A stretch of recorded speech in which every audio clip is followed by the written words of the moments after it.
What's good, everybody? Welcome back to another episode of Behind the Sound. I'm your host, Volandis, and in today's episode, we're in the city that never sleeps, New York.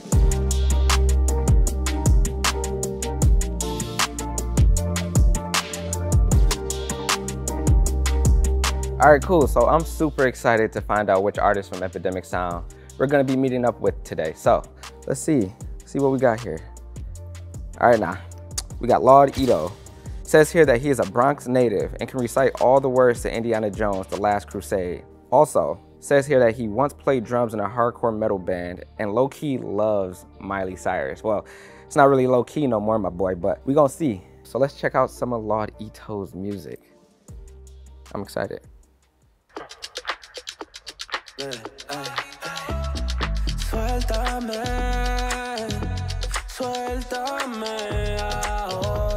Ooh, this is groovy. You can definitely see the Miley Cyrus inspiration here. All right, so I'm not gonna lie, that was groovy. Let's see where we're gonna be meeting up with Lord Ito.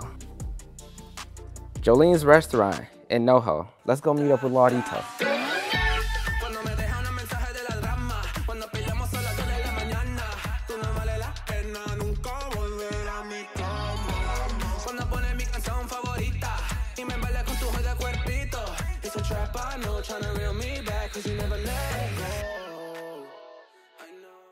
Yo. What's up, man? How you doing, bro? Good to meet you. Nice to meet you, bro. My name is Volandis. Volandis? Yes. Ito. Ito. I love that name. Man, I must say, the spot, amazing. It's dope, right? You got the chefs cooking. Yeah, and it smells great. I seen your name was Lord Ito. Yeah. Where did that come from?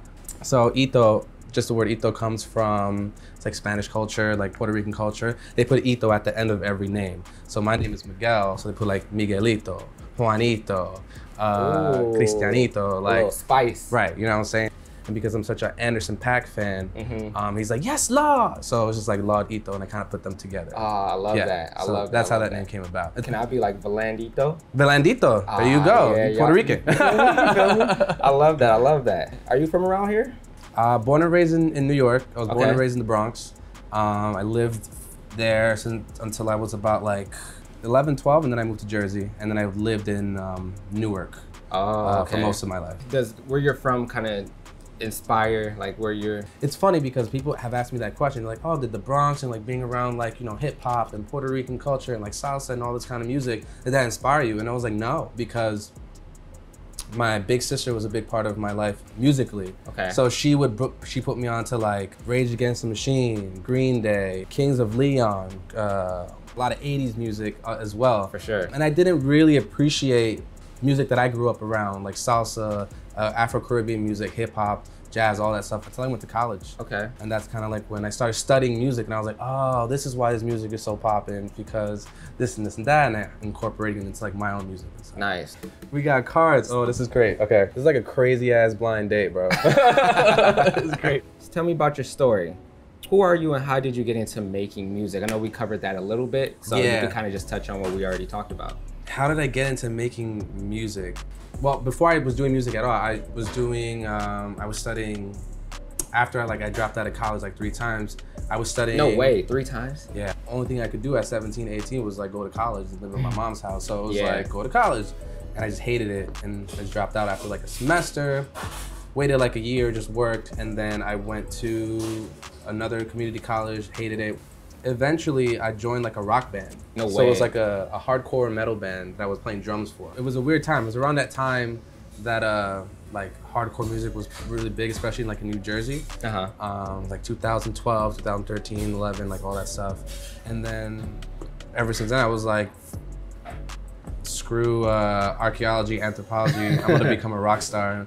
My mom like hated me for it. That's a cool story. That's how I got started, like just being religiously about music was there. Right. And then after the band broke up after 3 years, I was the only one that kind of went back to school and still pursued music. And then, you know, I went to school to study music theory, production, composition, you know, everything, songwriting, education, business, like every facet, film scoring. Yeah. Of like music that I can possibly do. Wow. And then, yeah. And the rest is history. And then I eventually decided, I'm not gonna do any of that, I'm just become an artist. and produce and write all my stuff. So okay. yeah. How did you get introduced to Epidemic Sound? Ooh, that's a good story, because it was by chance. Okay. 2020 during COVID. Okay. Lost my job, and then I was just making like videos on Instagram because I had nothing to do. Right. So I was just like doing covers of like songs and kind of like putting my own like Latin twist into those kind of music. There was a video that I did which was like a live performance for stuffed animals in my room. You live, baby. What's up, what's up, what's up, what's up? Yeah. Because you couldn't go to a show Right. and actually see people, so I was like making a joke out of it myself. Yo, shout out to Samantha. Yeah, it was good. Shout out to Ricardo.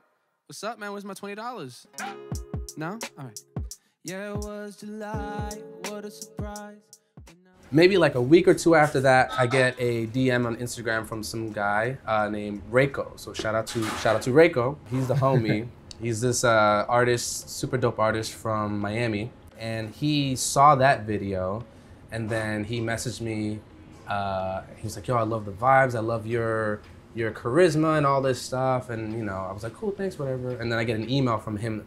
And he was like, yo, I want to pitch you to Epidemic Sound. Didn't know what Epidemic Sound was. Gave me the whole rundown that day. And within like, I want to say maybe a month, I was assigned to Epidemic Sound. No way.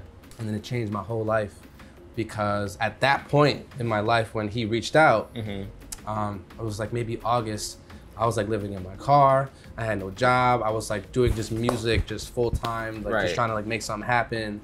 And then that opportunity opened up. And within a month, like I had a car, I had a new apartment, I had 2 cats, and you know, it was just like, you know, I was able to perform more and just basically get myself financially like in a good place. So what is your day-to-day like working with Epidemic Sound? And what's your process when working with them? It's very open-minded. It's very like free. Like I have a lot of I'm very grateful to have a lot of creative control over my own music. Right. So working with them, they provide a lot of opportunities to kind of like experiment with different styles of music within the Latin genre, which is cool because it's, you know, I consider myself a Latin pop artist. Right. They allow me to be very experimental and be very eclectic with my sounds, because I produce everything that I do on Epidemic Sound. Really? I compose it, I vocal produce it, I perform it, and then I have these 2 guys, Seamus and David, who help me with like, you know, bringing up the production value. Okay. But everything comes from, like, nothing gets a pass unless I say yes. Oh, wow. They've been very open to a lot of my, to my style and to my way of making music, which is really cool. Like, yeah. You know, you go to a traditional label, you'll have creative control, but they might not like give the okay for certain No, for things, sure. You know what I'm saying? Yeah, 100%. With Epidemic, I don't have that in the back of my head. Like, oh, they're gonna say no to this. They'll be open to it. Yeah. Which is cool. As long as they're open to it, that's what. Yeah, and as an artist, that's like all you really ask for, because you want to be your creative self and do the things that you want to do and present the things you want to do the way you want to present them. Sure. Because even as a photographer, like you do jobs and they're like, oh, you got creative control, but then like you give it back and they're like, can you change this, and this? But it's nice that you can have true creative control and you give it to them and they're like, oh, we love this. Sure. And it's like, don't change anything, we love it. Yeah. You know what I'm saying? So yeah, I'm glad to hear that. It's a weird thing because like with a traditional label, you know, you got artists signing $10 million deals and they can't recoup. Yeah. They can't make that money back, and they can't put any more records out. Yeah, they can't make any more money, and it's like they're just pigeonholed into this one situation, and that's happened to a lot of artists. So the fact that, you know, Epidemic Sounds provides you with a non-exclusive route to making music, getting paid, having a career, having creative freedom.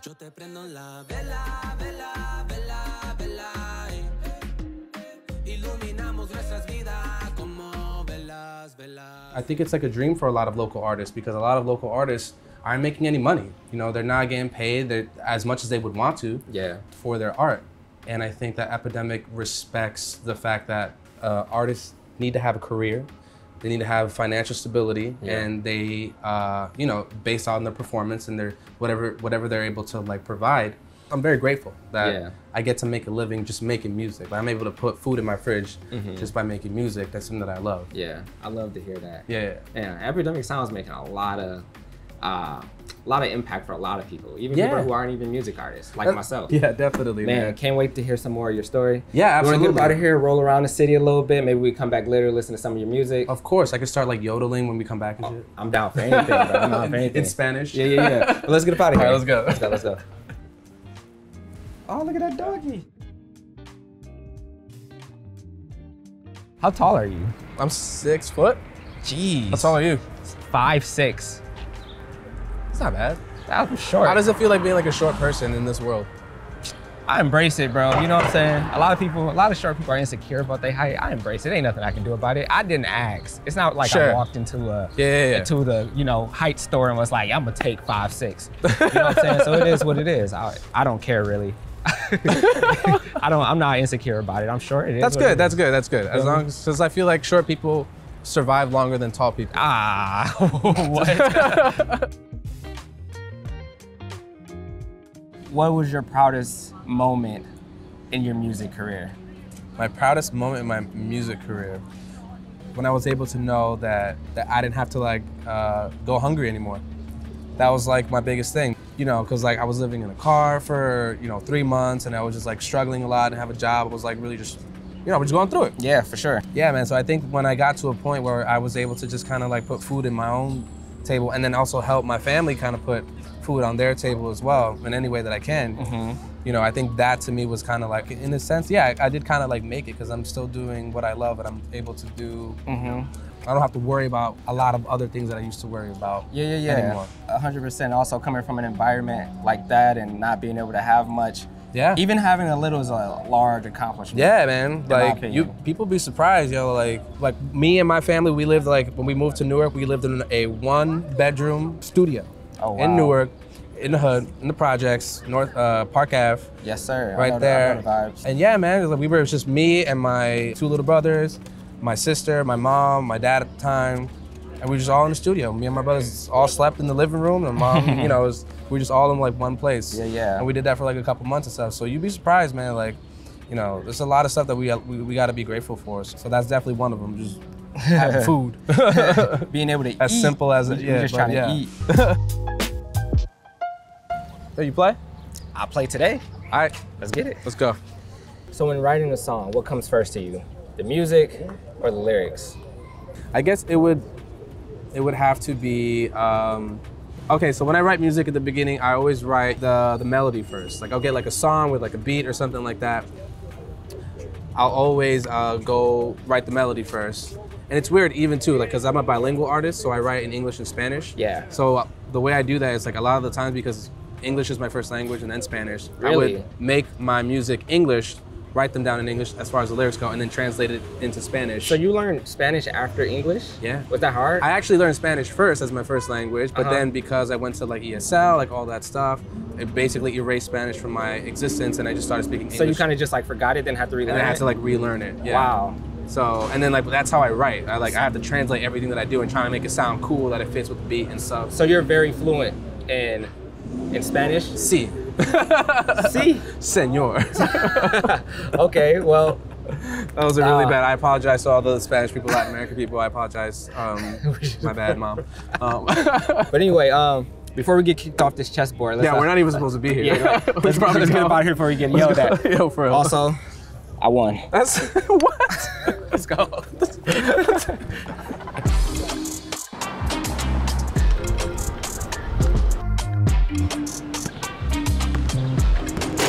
So, if you had to choose LeBron James or Michael Jordan? Honestly, neither. I'm gonna go with Kobe. I'm a Kobe fan. I'm a Kobe fan. I knew you were a Kobe fan. We got a ball right here. How about a game of pig? That's mad random, but yes. You want to? I'm down. Let's go. I haven't played in a minute. You're just gonna run.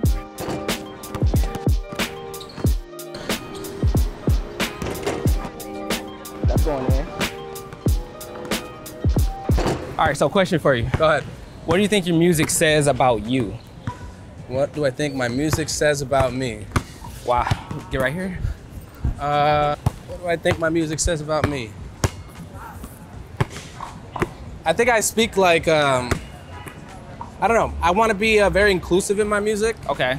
Like there's a part of me that kind of doesn't care about whether or not a person understands me or not, like, you know, as a Spanish speaker. But there's also like, I also speak English while I'm writing my lyrics. So it's kind of like, I try to go back and forth with languages so I can kind of like appease to like more people and just kind of like be a little inclusive, but also kind of educate them at the same time. It's like, I want you to understand what I'm saying. And that's like also me kind of like wanting people to know about my culture, but also who I am, just as like a person. So everything kind of like correlates with each other in that sense. Wow. If that makes sense. I don't know if that makes sense. I love that. So your music's like a part of you in a sense. Yeah, it kind of has to be. I think it was a mentor of mine who said, if you're not able to question the art, then it's meaningless. Because you have to be able to question. If it doesn't make you question something, then it's like not doing its job. Has to make you feel something. Right. Like you don't necessarily need to understand it. You kind of just question it. Or you're just kind of like trying to like dig into like the art and what it's about. Because that's the best art to me. Yeah. Don't know the score of the game. Neither do I. But I'm gonna tell you the truth, it doesn't matter because I would have won anyway. But how about you say we get up out of here, we go back to Jolene's, you show me some of your music. All right, yeah. Kind of wrap it up. Yeah, let's make it happen. Final shot. That one in. You would have never won. That one in.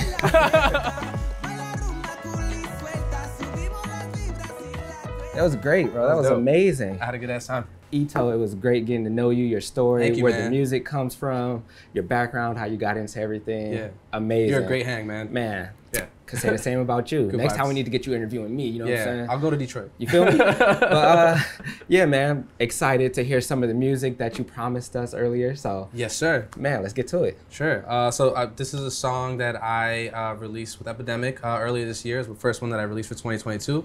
It's called Beleng. Let me play with you real quick. Okay. Guitar magically appeared on the floor. Amazing. So it's called Beleng. Baby, ya se acabó. Tú no tienes que dejar a él por mí y dar la vuelta. Baila rumba cool y suelta. Subimos las vibras y las cuentas. Una noche más de fiesta. Bellaquita, estoy tentado a volver contigo. Y dice, Belén, ven, guaguancó, Belén, ven, guaguancó. Ja. Belén, ven, guaguancó, Belén, ven, guaguancó.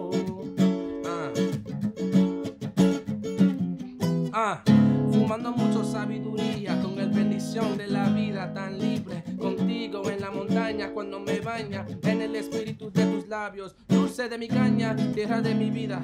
Fumo muchos sueños para que no te olvides. Nadando en tus aguas y tu alma decides. Mojadita en mis manos para que vuelves y pides. Y dice, Belén, ven, guaguancó, Belén, ven, guaguancó. Solo tú y yo esa noche siempre me encendí.